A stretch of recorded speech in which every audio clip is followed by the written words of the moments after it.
sebetulnya kalau diposisikan sebagai upaya untuk mengurangi rasa pahit itu memang lebih tepat, karena ampuhnya sendiri menjadi tidak harus bersama makanan ikut dikonsumsi ya. Sekarang dari ampuhnya sendiri itu komponen utamanya itu kan kalau secara ilmiah itu sebagian besarnya kira-kira 60%-nya itu adalah silika gitu ya, kemudian 30%-nya itu adalah alumina gitu, jadi 90%-nya itu berupa bahan-bahan batuan tanah yang silika dan alumina tadi.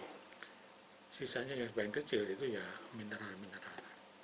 Nah, kalau dikaitkan dengan pertanyaan bahwa apa sih pengaruhnya mengkonsumsi ampau tadi, maka berkaitan langsung dengan kandungan ampaunya.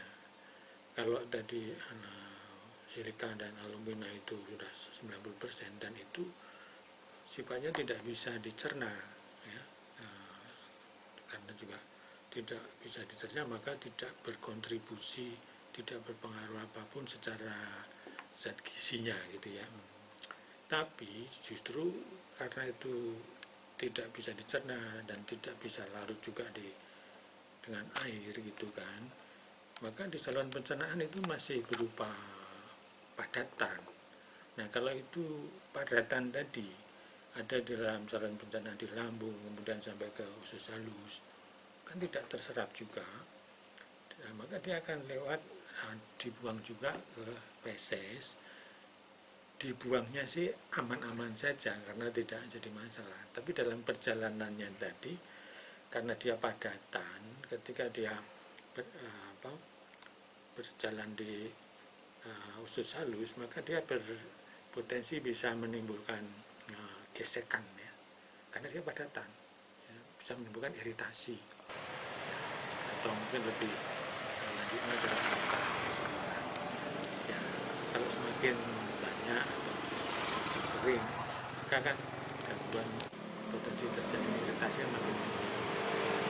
Jadi sebenarnya karena kalau sebagai makanan itu malah tadi bertentangan perannya, itu bisa dikatakan fungsinya malah lebih sebagai anti gizi karena sifatnya tadi menyerap. Nah, kan orang makan ampuh tidak hanya ampuh tok ya. Mungkin dia makan nasi sama lauk, mungkin ada daging gitu. Mungkin kalau juga minumnya misalnya susu misalnya. Kita tahu misalnya kalau di dalam susu itu ada zat kalsium yang sangat penting untuk membangun tulang dan gigi. Itu kalau kita mengkonsumsinya bersamaan dengan bahan-bahan yang sifatnya mengikat mineral ampuh tadi, maka kalsium yang harusnya terserap banyak itu malah terkurangi, terserap sama ya, ampuhnya terserap oleh ampuhnya tadi.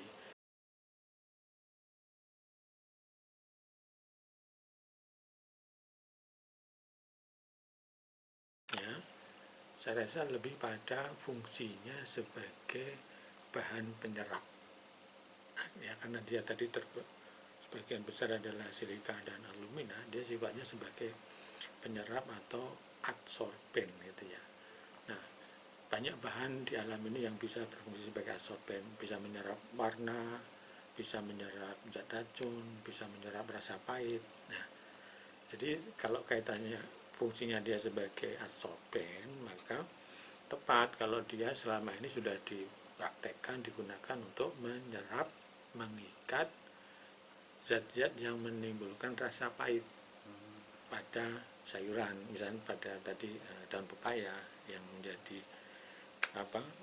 dikonsumsi cukup banyak olahannya oleh masyarakat, tapi sering kita jumpai ada masih muncul rasa pahit. Tapi kalau dibantu dengan dikenakan pada ampuh ini, maka sebagian besar dari rasa pahit tadi sudah bisa terkurangi ya. Jadi kalau mau dijadikan sisi positifnya bagian dari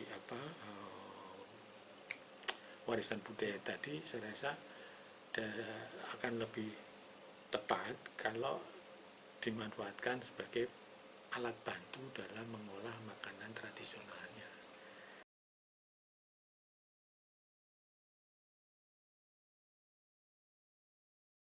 pengolahan makanan tradisional boleh. Tapi kalau untuk dikonsumsi mungkin Untuk dikonsumsi cenderung untuk tidak direkomendasikan, apalagi ya kalau konsumennya itu misalnya kelompok anak-anak, kelompok ibu hamil menyusui, yang mereka itu dalam kondisi sangat membutuhkan zat gizi. Ya, nah kalau itu dibersamai dengan malah yang anti gizi kan malah berkebalikan.